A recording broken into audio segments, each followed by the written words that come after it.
Igihe yasuye ahatwikirwa imirambo mu kagari ka Murama mu murenge wa Nyamata mu karere ka Bugesera mw'imaramatsiko ry'imitangire y'iyi serivisi mu Rwanda. Manirafasha Isiro n'utwika imirambo asobanura uko bigenda n'ibisabwa ngo umurambo utwikwe.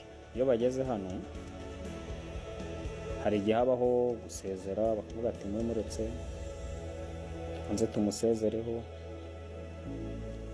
cyangwa se hari n'abandi basigaye inyuma bitewe n'uko ari twe twahageze mbere reka nabo tubategereze. Ubwo iyo tugiye kubategereza tumurekera muri ya modoka bamuzanye, tukamureka akahamamo. Ubwo iyo bamaze kuhagera abantu bashaka babatabaye bavuga ati noneho twatangira igikorwa. Ubwo gutangira igikorwa ni ukumukuramo tukamushyira kuri ka kantu kabugenewe kazana na serikeyi bamuterekaho, kakarambura bakamuterekaho, agasezera bagasezera, niba hari n'imihango yindi bakora bakayikora.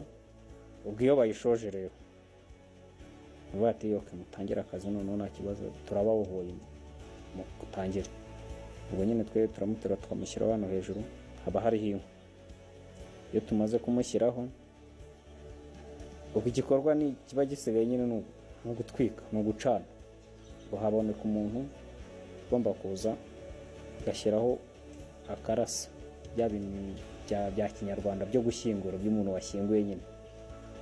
Nabo habonekamo umuntu uraza gushyingura yadutangira igikorwa. Iyo tumuhaye ikibiriti agatwika agakongezaho bikaka, ubutumwa ati saba gira ku ruhande rwo dukora akazi kacu.